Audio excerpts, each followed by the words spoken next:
बच्चों, आप कैसे हैं? उम्मीद कर रहे हैं अच्छे होंगे और अच्छे से तैयारी भी कर रहे होंगे, क्योंकि आपका बोर्ड पेपर पास आ गया है। अब ज्यादा समय नहीं रह गया, कुछ ही दिन आपके बोर्ड पेपर के शुरू होने में हो गया है। इसलिए उम्मीद कर रहे हैं प्यारे बच्चों कि आप अच्छे से पढ़ाई कर रहे होंगे और दिन रात एक करके पढ़ाई कर रहे होंगे, क्योंकि अच्छे अंक भी आपको क्या करना है, प्राप्त करना है। और इससे पहले आज मैं आपको कक्षा 12 भौतिक विज्ञान महत्वपूर्ण प्रश्न देंगे। और इससे पहले मैंने क्वेश्चन दे दिया था, अध्याय 11 तक मैंने क्वेश्चन दे दिया था। और आज मैं आपको अध्याय 12 और 13 का महत्वपूर्ण प्रश्न दूंगा, जो आपके बोर्ड पेपर के लिए बहुत महत्वपूर्ण होगा। और इस क्वेश्चन को पढ़ने के बाद आपको कोई समस्या नहीं होगा, यानी इससे बाहर से क्वेश्चन नहीं आएंगे। इसलिए प्यारे बच्चों, इस क्वेश्चन को आप क्या कर लीजिएगा, तैयार कर लीजिएगा। और आइए एक एक क्वेश्चन को करके हम लोग देखते हैं और उसको समझते हैं कि क्या कह रहा है। तो कह रहा है, पहला क्वेश्चन ये कह रहा है कि रदरफोर्ड का परमाणु मॉडल लिखिए, कि रदरफोर्ड का परमाणु मॉडल क्या था, और तथा रदरफोर्ड के परमाणु मॉडल की कमियां भी लिखिए। तो रदरफोर्ड के परमाणु मॉडल की कमियां भी कह रहा है। तो हम बता दें आपको प्यारे बच्चों कि सबसे पहले अगर कहे तो इनसे भी पहले जे टॉमसन ने अपना तरबूज मॉडल दिया था। और तरबूज मॉडल में उन्होंने कहा था कि जो परमाणु होता है एक कटे हुए तरबूज के समान होता है, जिसमें जो रेड वाला भाग होता है वो क्या होता है, प्रोटॉन होता है। क्या होता है? प्रोटॉन होता है। और जो उसमें काला काला बीज धंसा रहता है तो वह क्या रहता है, इलेक्ट्रॉन रहता है। किसने कहा था? जे टॉमसन ने कहा था। तो जे टॉमसन ने सबसे पहला परमाणु मॉडल दिया था और उन्होंने बताया था कि परमाणु कैसा होता है, परमाणु में इलेक्ट्रॉन प्रोटॉन होते हैं तो किस प्रकार होते हैं। सबसे पहले उन्होंने यही बताया था कि जो ये रेड वाला भाग रहता है वो क्या रहता है, प्रोटॉन रहता है, और जो काला वाला बीज रहता है वो क्या रहता है, इलेक्ट्रॉन रहता है। तो जब बाद में इनसे पूछा गया कि वह इलेक्ट्रॉन किस प्रकार संयोग रहते उसमें, तो उस बात को वर्णन नहीं कर पाए थे। और इन्हीं की कमियों को दूर करने के लिए आए थे कौन? रदरफोर्ड। रदरफोर्ड ने परमाणु मॉडल अपना दिया तो उन्होंने ये कहा कि परमाणु क्या होता है, एक परमाणु होता है और उसमें इलेक्ट्रॉन भी होता है और प्रोटॉन, न्यूट्रॉन भी रहता है और इलेक्ट्रॉन भी रहता है। तो उन्होंने कहा कि परमाणु होता है, परमाणु में नाभिक भी होता है और इलेक्ट्रॉन इसके चारों ओर वृत्तीय कक्षा में क्या करता है, गति करता है। समझ रहे हैं? अब उस समय उन्होंने कहा कि इस स्थिति में बहुत साइंटिस्ट आए तो उन्होंने कहा कि जब इलेक्ट्रॉन इसके बाहरी कक्षा में गति कर रहा है तो वह उस नाभिक पर गिर करके नष्ट क्यों नहीं होता, इसका कारण बताइए। तो उन्होंने इसका कारण नहीं बता पाया। इसी प्रकार आप रदरफोर्ड के परमाणु मॉडल को क्या कर लीजिएगा, पढ़ लीजिएगा, तथा इनके परमाणु मॉडल की जो कमियां थी उनको भी आप क्या कर लीजिएगा, पढ़ लीजिएगा। प्यारे बच्चों, यह क्वेश्चन आपके लिए बहुत महत्वपूर्ण होने वाला है। अगला जो क्वेश्चन कर रहा है बोहर के परमाणु मॉडल की व्याख्या कीजिए, यानी बोहर के परमाणु मॉडल की व्याख्या कीजिए। अब हमारी बात समझिएगा, जब जे टॉमसन ने परमाणु मॉडल दिया तो उनकी जो कमियां थी तो वो किसने दूर किया, तो रदरफोर्ड आए तो उनकी कमियों को दूर किए। जब रदरफोर्ड ने परमाणु मॉडल दिया तो उनमें भी कमियां रह गई, तो उन कमियों को कौन दूर किया, तो नील्स बोर एक साइंटिस्ट थे, उन्होंने आकर के उनके कमियों को दूर किया। तो वही कह रहा है कि बोहर के परमाणु, नील्स बोहर कह सकते हैं कि परमाणु मॉडल की व्याख्या कीजिए, यानी उनके परमाणु मॉडल की व्याख्या कीजिए। और इस प्रकार न रह करके अथवा दिया हो सकता है, इस प्रकार का भी क्वेश्चन दिया हो सकता है कि बोहर के परमाणु मॉडल की अभिग्रहिता लिखिए, अभिग्रहिता को लिखिए। तो अभिग्रहिता भी कहेगा तो उसको भी आप क्या लिखिएगा, उनका परमाणु मॉडल ही लिखिएगा। और अगला अथवा करके क्वेश्चन ये कह देता है हाइड्रोजन परमाणु मॉडल के लिए बोहर की परिकल्पनाएं लिखिए। तो बोहर की परिकल्पनाएं अगर कहेगा तो प्यारे बच्चे तब भी बोहर का परमाणु मॉडल ही आप क्या कीजिएगा, लिखिएगा।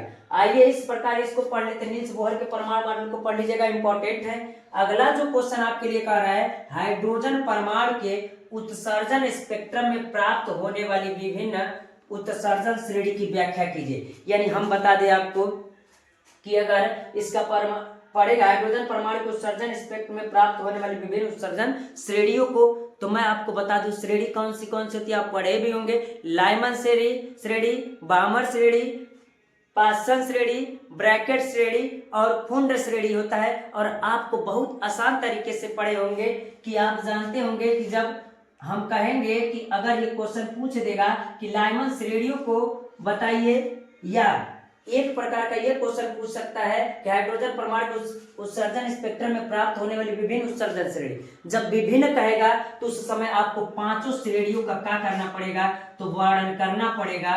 तो हम कहेंगे इस प्रकार, ये लाइमन श्रेणी होगा, फिर बामर श्रेणी होगा, फिर पासन श्रेणी होगा, फिर ब्रैकेट श्रेणी होगा, और फिर क्या होगा, फुंड श्रेणी होगा। तो हम कह सकते हैं लाइमन हो गया, बामर श्रेणी होगा, और बामर श्रेणी के बाद क्या होगा, तो बामर श्रेणी के बाद आपका क्या होगा, पासन होगा, और फिर इसके बाद क्या होगा, तो इसके बाद ब्रैकेट श्रेणी होगा। तो मैं बता दूं आपको प्यारे बच्चे, इस प्रकार लाइन से आप तैयार कर सकते हो। मैं एक बात और बता देना चाहता हूं आपको, ये बात ध्यान दीजिएगा, जरूरी नहीं है कि पूरा श्रेणी एक ही बार पूछ सकता है। हो सकता है कि लाइमन श्रेणी के बारे में बस पूछ दे, या बामर श्रेणी, या पासन श्रेणी, या ब्रैकेट या फुंड श्रेणी के बारे में अलग अलग से पूछ दे। तो इस प्रकार अलग अलग भी आप तैयार कर लीजिएगा। आइए अगला क्वेश्चन देखते हैं। परमाणुओं के उत्तेजना विभव तथा आयनन विभव से आप क्या समझते हैं? तो उत्तेजना विभव क्या होता है, तो मैं बता दूं, किसी परमाणु में इलेक्ट्रॉन अवस्था को उत्तेजना विभव अगर जितना ऊर्जा उसको आवश्यक होता है देने के लिए, तो उसे क्या कहते हैं, उत्तेजना ऊर्जा कहते हैं। और उत्तेजना ऊर्जा प्राप्त करने के लिए उस परमाणु को जितना विभवांतर देना पड़ता है उसे क्या कहते हैं, उत्तेजना विभव कहते हैं। इस प्रकार आयनन विभव और उत्तेजना विभव को आप क्या कर लीजिएगा, पढ़ लीजिएगा। इस पार्ट से इतना ही क्वेश्चन है, इससे बाहर से क्वेश्चन नहीं पूछेंगे। आइए अगला पार्ट देखते हैं, अध्याय 13 का। तो अध्याय 13 मेरा क्या है, नाभिक है, और 12 क्या था, परमाणु था। तो इसका पहला क्वेश्चन ये कह रहा है कि समस्थानिक का अर्थ एक उदाहरण देकर के समझाइए।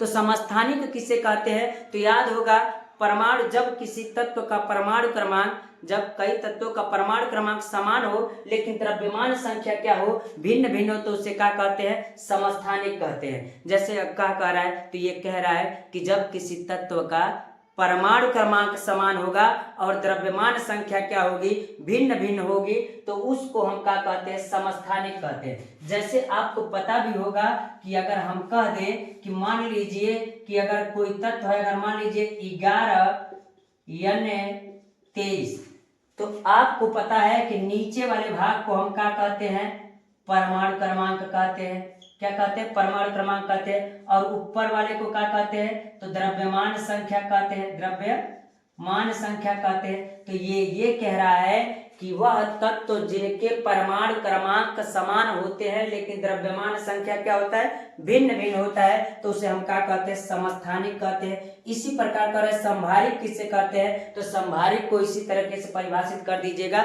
और कहिएगा जब किसी तत्व के परमाणु क्रमांक, ऐसे कहे जब किसी तत्व के द्रव्यमान संख्या समान होते हैं लेकिन परमाणु क्रमांक क्या होते हैं, भिन्न भिन्न होते हैं। यानी जस्ट इसका उल्टा होता है, इसमें द्रव्यमान संख्या समान होता है और परमाणु क्रमांक क्या होता है, भिन्न भिन्न होता है। तो इस प्रकार इसको आप समझा दीजिएगा। अगला जो है आइसोडाइफियर नाभिक क्या होता है समझाइए। तो इसी प्रकार आइसोडाइफियर को भी देख लीजिएगा।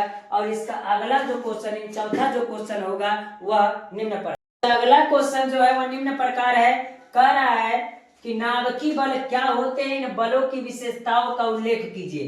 तो अगर हम कहें आपसे नाभिकीय बल क्या होता है, तो आप बताइएगा प्यारे बच्चों कि जो परमाणु होता है उसमें परमाणु में नाभिक होता है और नाभिक में आपका न्यूट्रॉन होता है और प्रोटॉन होता है। तो आप बताइएगा प्रोटॉन पर धन आवेश होता है और न्यूट्रॉन पर कोई आवेश नहीं होता है। जब कोई आवेश नहीं होता है फिर भी एक आवेशित है और दूसरा आवेशित नहीं है, तो आप बताइए ये प्लस प्लस रहेगा किसी नाभिक में अगर न्यूट्रॉन के पास कुछ नहीं है, आवेश नहीं होता है, आवेश नहीं होता है, और प्रोटॉन पर प्लस आवेश होता है। तो जब न्यूट्रॉन पर कोई आवेश नहीं है और प्रोटॉन पर धन आवेश है, तो आप बताइए समान आवेश, एक समान आवेश वाला और एक समान आवेश वाला यानी प्रोटॉन रहता है, धन आवेश वाला रहता है, एक बिना आवेश वाला किस प्रकार एक नाभिक में व्यवस्थित होकर के रहते हैं। तो जो उस नाभिक के अंदर जिस बल के कारण वो एकत्रित होकर के रहते हैं, एक साथ नाभिक में बंधे होते हैं, उसी बल को हम क्या कहते हैं, नाभिकीय बल। जैसा कि आपको पता होगा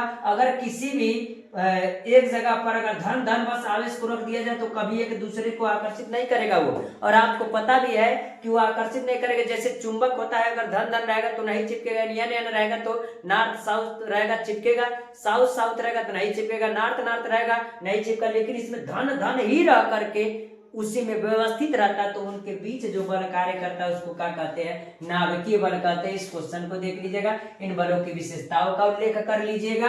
अगला कह रहा है अर्ध आयु से क्या समझते हैं? अर्ध आयु तथा क्षय नियतांक में संबंध प्राप्त कीजिए। तो अर्ध आयु से आप क्या समझते हैं? तो अर्ध आयु हम किसे कहते हैं? वह समय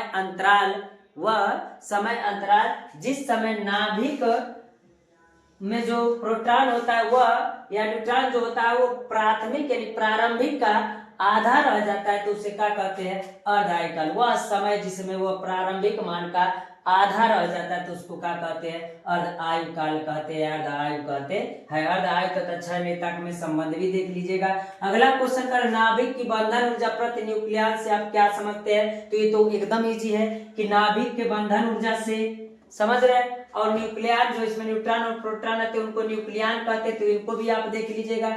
और इसका सेकंड लास्ट क्वेश्चन कह रहा है नाभिकीय श्रृंखला अभिक्रिया से आप क्या समझते हैं? ये कितने प्रकार के होते हैं और इनमें आने वाली कठिनाइयों का उल्लेख कीजिए। तो नाभिकीय श्रृंखला क्या होते हैं इसको देख लीजिएगा प्यारे बच्चों। इसका लास्ट जो क्वेश्चन कह रहा है नाभिकीय संलयन क्या होता है और नाभिकीय विखंडन क्या होता है, इसको समझाइए।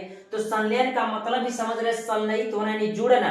अगर कई परमाणु आपस में मिल करके और जुड़ करके एक बड़ा सा नाभिक बनाएंगे, परमाणु बनाएंगे, नाभिक कह दीजिए। अगर कई छोटे छोटे नाभिक जुड़ करके एक बड़ा सा नाभिक बनाते हैं तो संलयित हुए ना, तो इस क्रिया को हम क्या कहते हैं? तो इस क्रिया को हम संलयन कहते हैं। अगर हम कह दे अगर एक ही नाभिक टूट करके कई भागों में वो क्या हो जाए? छोटे छोटे नाभिकों में क्या हो जाता है? बिखर जाता है, तो उस क्रिया को हम क्या कहते हैं? विखंडन कहते हैं। तो इस प्रकार आप क्वेश्चन को तैयार कर लीजिएगा प्यारे बच्चों। इससे बाहर से क्वेश्चन नहीं पूछेंगे और उम्मीद कर रहे हैं कि पिछला भी तैयार कर ही लिए होंगे। और आपका अध्याय 12 और 13 जो ये क्वेश्चन है इतना हो गया, और आज के लिए हम इतना रहने देते हैं और इसको पढ़ लीजिएगा बच्चों। धन्यवाद।